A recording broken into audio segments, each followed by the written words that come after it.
students, good morning.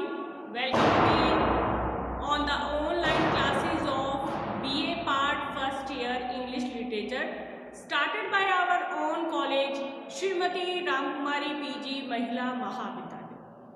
Students, previous class में मैंने आपको on his 23rd birthday written by John Milton की poem करवा रही थी और उसका नेक्स्ट स्टेंजा आज हम पढ़ेंगे। ये है yet be it less, yet okay, yet be it less, yet be it less, okay, yet be it less, or soon or slow, or soon or slow, or soon or slow, it shall be still, it shall be, it shall be still in, still in street, streetest, streetest, measure even, measure even, even, okay.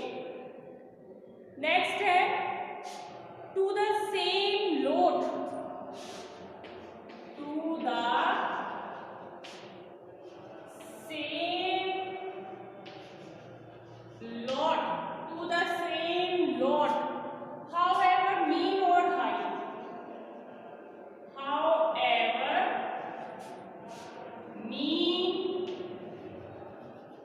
or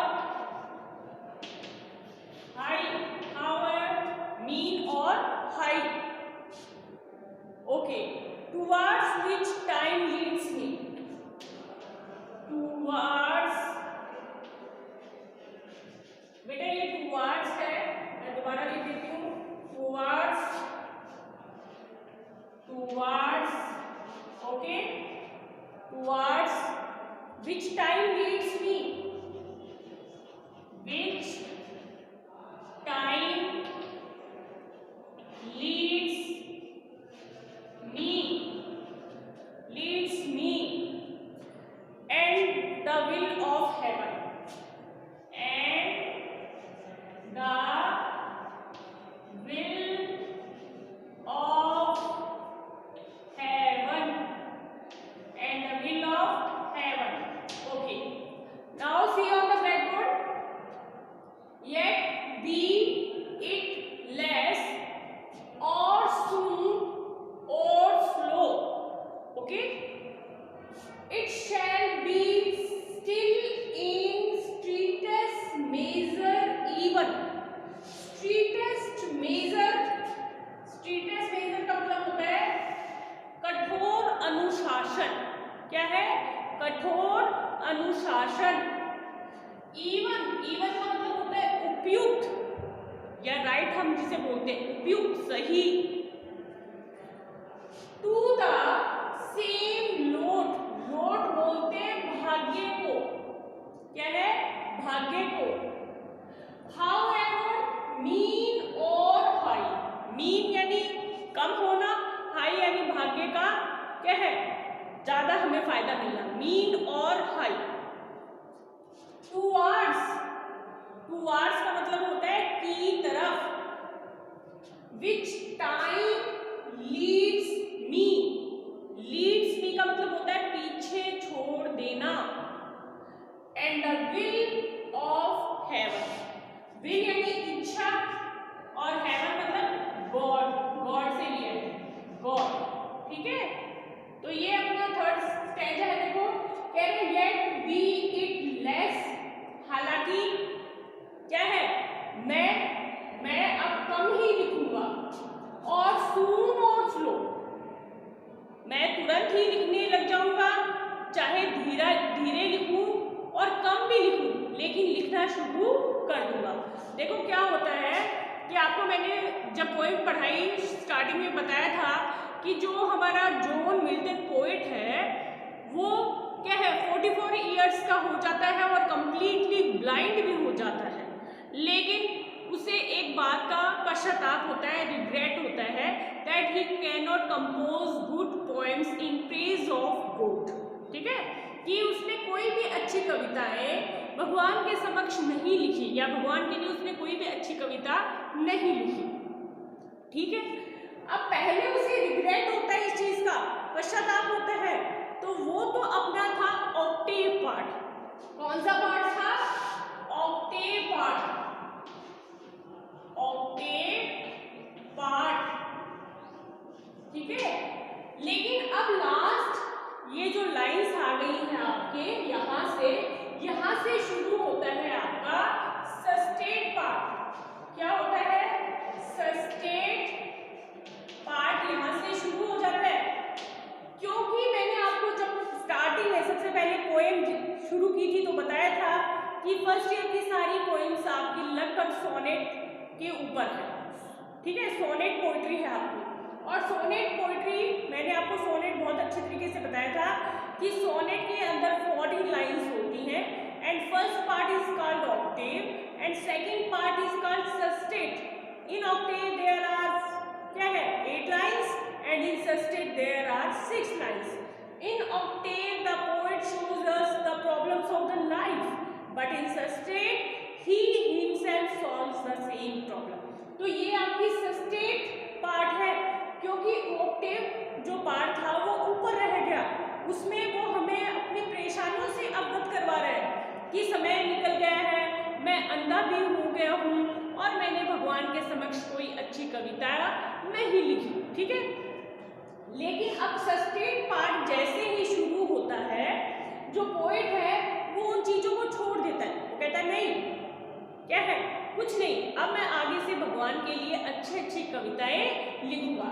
तो उसने लिखा yet be it less, कोई बात नहीं, मैं कम ही लिख पाऊंगा, कोई नहीं, कुछ नहीं होता, और सून, लेकिन तुरंत ही अब मैं लिखूंगा, और स्लो, चाहे मैं धीरे ही लिखूं, धीरे मतलब कम ही लिखूं, लेकिन कह रहा है मैंने निश्चय कर लिया है कि अब मैं तुरंत ही लिखने लग जाऊंगा, भगवान के समक्ष अच्छी कविताएं प्रस्तुत करूंगा।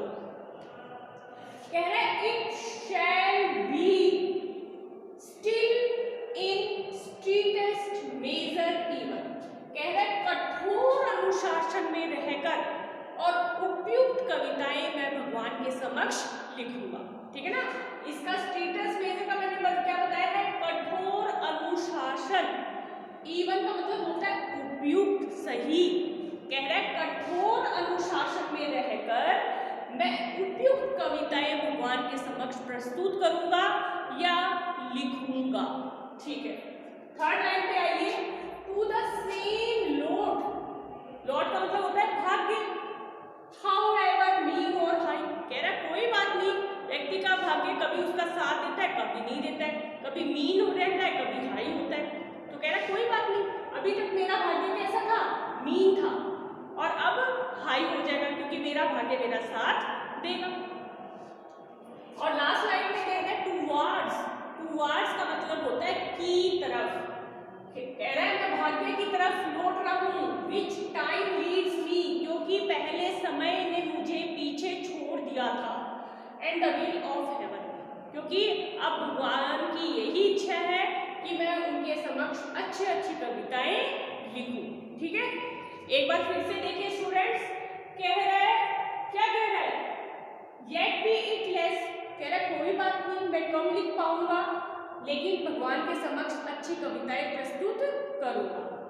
और सुन और सुनो, तुरंत ही अब उसने निश्चय कर लिया है कि अब मैं बिना समय गवाए तुरंत ही कविताएं लिखना शुरू कर दूंगा। और स्लो, कह रहा है हालांकि कम ही लिखा जाएगा मुझसे, क्योंकि वो मान रहे हैं कि व्यक्ति की मृत्यु कभी भी हो सकती है, मैंने आधा जीवन तो जी ही लिया है और आगे का कोई भरोसा नहीं है, तो वो कह रहा है कभी भी मृत्यु हो सकती है, लेकिन कोई बात नहीं, मैंने निश्चय कर लिया है, अब मैं तुरंत ही कविताएं प्रस्तुत करूंगा भगवान के समक्ष, चाहे कम ही लिखी जाए। It shall be still in strictest measure even, यानी कठोर अनुशासन में मैं रहकर और उपयुक्त कविताएं भगवान के समक्ष प्रस्तुत करूंगा। फिर कह रहा है टू द सेम नोट, कह रहा है भाग्य चाहे मेरा कैसा भी रहे, सेम नोट जैसा यानी पहले था वैसा ही रहे, कोई बात नहीं है, क्योंकि हाउ एवर मीन और हाई, भाग्य कभी किसी का साथ देता है और कभी नहीं देता, कभी मीन रहता है नीचे रहता है, कभी high. Towards which time leads me, क्योंकि समय ने मुझे क्या है भाग्य पर छोड़ दिया है, and the will of haven, और यही भगवान की इच्छा है। वो कह रहा है कि मैं इन चीजों की परवाह नहीं करता, अब मैंने निश्चय कर लिया है कि जो गलती मैंने दोहराई है उसको अब मैं दोबारा दोहराना नहीं चाहता, इसलिए तुरंत ही उसने निश्चय करके क्या है कविताएं लिखना शुरू कर दी। ठीक है, ये पैराग्राफ आपका है। अब देखते हैं हम कि और इसमें क्या है। ठीक है, अब हम लास्ट इसकी 2 लाइन्स मैं लिख रही हूं जो कि इंपॉर्टेंट है, इसकी लास्ट लाइन्स, इससे आगे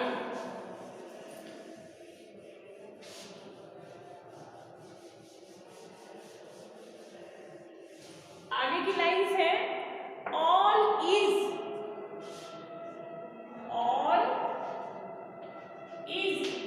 okay, all is if I have grace, if I have grace, I have grace, if I have grace, okay, to use it so, to use it so, to use it so, okay, as ever in my,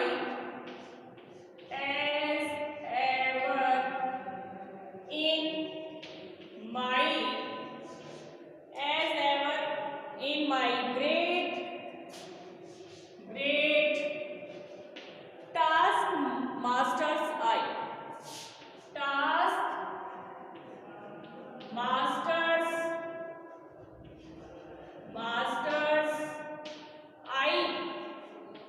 I, these are the last lines of your poem, या हम ये भी कह सकते हैं these are the concluding lines of your poem। ठीक है, क्या कह रहा है all is, कह रहा है ठीक है जो हुआ है ठीक है, all is, if I have grace, अगर मेरे अंदर, I आया है पोएट हिमसेल्फ के लिए, पोएट हिमसेल्फ के लिए, कवि स्वयं के लिए, खुद के लिए, if I have grace, grace का मतलब होता है ब्यूटीफुल विद डिग्निटी, क्या होता है ब्यूटीफुल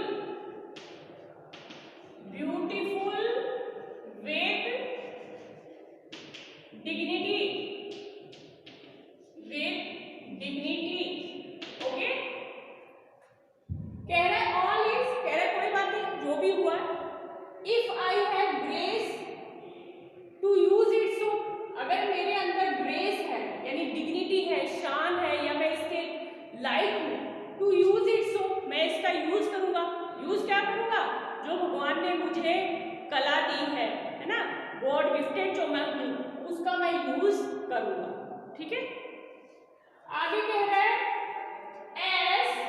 एज आते ही यहाँ की सिमली आ गई है, देखो एज आते ही क्या हो गया है, सिमली आ गई है, as ever in my great यानी महान बताया है उसने, टास्क मास्टर्स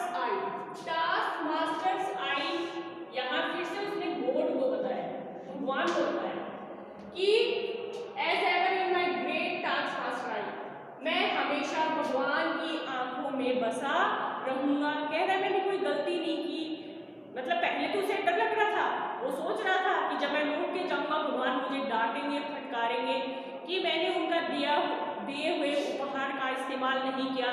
मैं गॉड गिफ्टेड हूँ, मैं पोइट्री लिख सकता था, लेकिन मैंने नहीं लिखी, यानी वो डर रहा था। लेकिन अब कह रहा है कि नहीं नहीं, मुझे डरने की कोई जरूरत नहीं है, क्योंकि कह रहा है एज एवर, एवर यानी हमेशा, in my great task master's eye, मैं हमेशा भगवान की आंखों में बसता रहूंगा या निवास करता रहूंगा, उसे ऐसा पूर्ण विश्वास है। क्योंकि लास्ट में सस्टेट पार्ट आ जाता है, और सस्टेट पार्ट आते आते जो पोएट होता है वो प्रॉब्लम्स क्या है खुद ही सॉल्व कर लेता है। He solves the same problem himself, ठीक है ना। तो उसने इन प्रॉब्लम्स को क्या है खुद ही सॉल्व कर लिया है। क्या कर लिया है? क्योंकि कह रहा है कि ऑल इज, जो हो गया कोई बात नहीं है। इफ आई हैव ग्रेस, अगर मेरे अंदर ग्रेस है यानी ताकत है यानी काबिलियत है, टू यूज इट, सो मैं उसका यूज करूंगा। मेरे अंदर ताकत है, वो मान रहा है कि मैं अच्छी पोएम्स लिख सकता हूं, ठीक है। और कह रहा है एज एवर, और मैं हमेशा के लिए क्या है in my great task master eye, task master eye मतलब गॉड, भगवान की आंखों में हमेशा निवास करता रहूंगा, या भगवान का स्नेह हमेशा मुझे मिलता रहेगा। जब मैं लौट कर जाऊंगा तो भगवान मुझे डांटेंगे फटकारेंगे नहीं, उसका अब ऐसा मन कह रहा है, क्योंकि अब वो डर नहीं रहा है। वो कह रहा है मुझे डरने की कोई जरूरत नहीं है, क्योंकि जब मैं लौट के जाऊंगा तो भगवान मुझे डांटेंगे फटकारेंगे नहीं, क्योंकि मैंने उनके द्वारा दिए गए क्या है गिफ्ट का इस्तेमाल किया है, ठीक है। तो गाइस यहीं पर आपकी पोइट्री ये जो है on his 23rd birthday complete होती है, ठीक है। और I hope that you understood it very well, ठीक है। Thanks and have a nice day.